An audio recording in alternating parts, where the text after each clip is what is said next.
How to get your child to sleep in their own bed.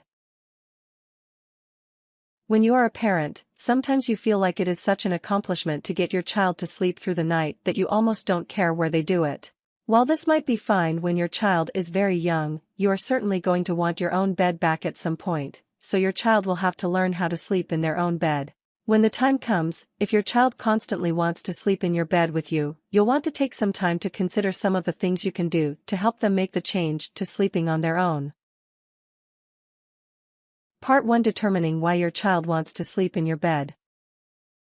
1. Be aware of how vulnerable your child is feeling when they are left alone in bed. Children from 6 to 15 months of age often cry and refuse to go to anyone other than a parent, referred to as stranger anxiety. So when a young child wakes in the middle of the night, they will automatically search the room for a parent as they are feeling vulnerable and alone. This creates a cycle where the child cries if they are alone in their room and cannot locate a parent. If you then go and check on your child, you now have to deal with an awake and crying child. Keep in mind there is nothing wrong with parents who cannot get their child to sleep through the night in their own bed. Sleep is a flexible behavior, and it is very normal for children to look for their parents if they wake up at night. 2. Understand why it's important for your child to sleep in their own bed. There are many benefits to weaning your child from your bed, as it teaches your child about boundaries, it allows them to gain their own space, and it nurtures their self-confidence and independence. Young children are not born with self-control, it is something they have to learn from their parents. Remember that it is okay and normal for children to cry.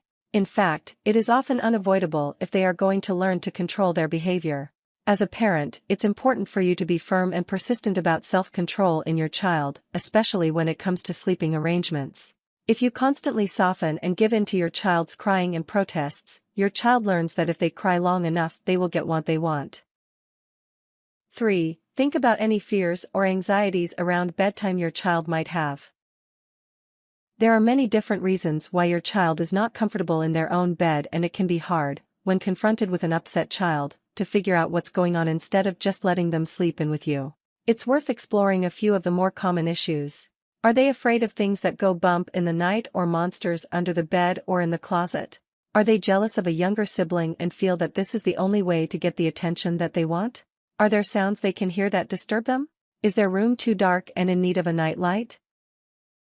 4. Have your child use action figures or dolls to act out their fears and anxieties around bedtime. You can also have your child draw or paint their anxieties around bedtime on a piece of paper.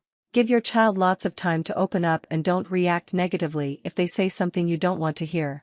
It's best to determine what exactly is causing them to react badly to sleeping in their own bed. Part 2. Creating an ideal sleep setting. 1. Give them some protectors to help them get through the night. Their favorite toy or a fluffy stuffed animal can be comforts and protectors against any monsters or shadows in your child's room. Another great way to help your child feel safe and protected is to let different stuffed animals represent different members of their family, so sleeping with a certain bear or toy can be just like sleeping with mom or dad. You can also record a tape of you reading child's favorite songs and stories so they can turn it on when they feel alone or need comfort. 2. Get night lights for your child's room. These can also go a long way toward banishing night terrors. For some children, the dark can turn a familiar room into a place that is very scary, and having a light that comes on in the dark can be instrumental to making the room seem friendly again. You can also give them a flashlight that they can keep by their bed or play with before bed so they feel like they are in control and can't get scared by things they cannot see in the dark. 3. Give your child a spray bottle filled with monster spray. This will allow them to shoot monsters with the spray if they come out of the closet or under the bed. You can also move the furniture around in your child's room to eliminate any large shadows or spooky corners in their room. 4. Place an inexpensive digital clock by your child's bedside. You can then put duct tape over the minutes and ask your child to tell you the number they see in the dark. Indicate to them the numbers that correspond with sleepy time, such as no one is awake in your home after 8 p.m. and no one should be awake before 5 a.m. 5. Use a tent to transition your child into their own room.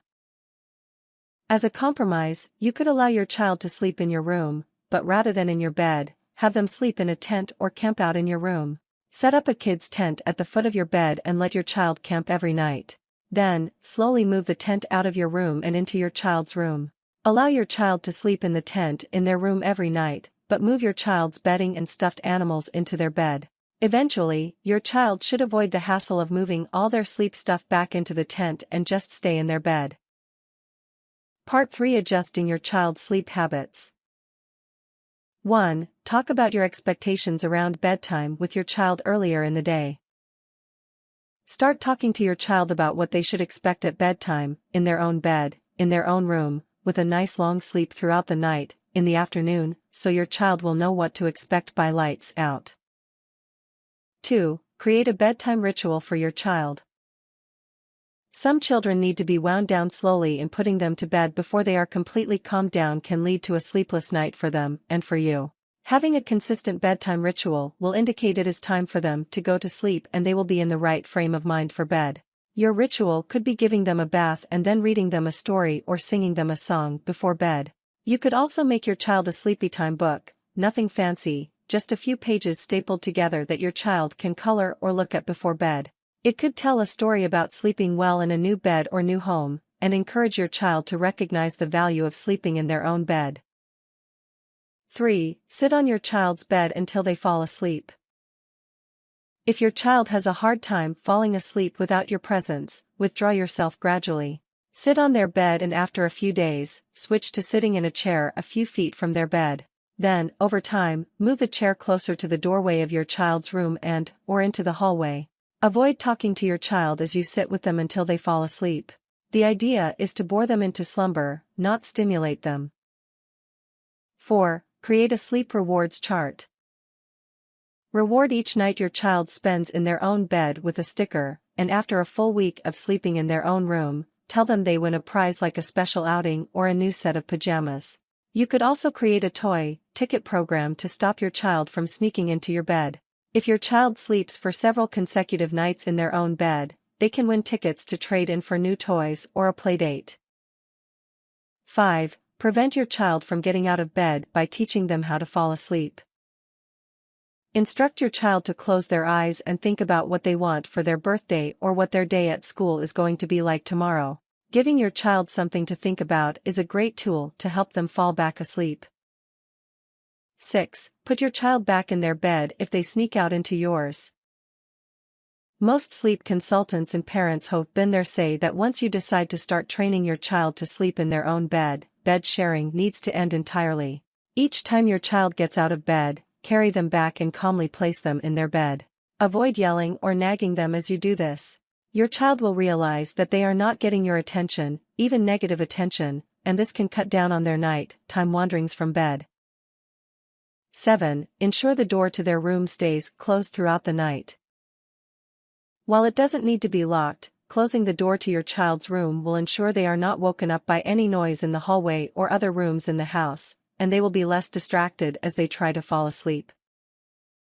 8. Be patient and make small adjustments to their sleeping habits until they get used to their new bed. It may not be reasonable to demand that a child who's accustomed to sleeping in their parents' bed suddenly has to stay in their own room all night. So try making the separation more gradual. If your child began by sleeping in a crib in a separate room, you may have an easier time with gradually moving out of their room as they sleep. But if they began by sleeping in your bed with you, every night, you may need to put a comforter or air mattress on the floor and sleep in their room with them for a few nights until they get used to sleeping in their own bed.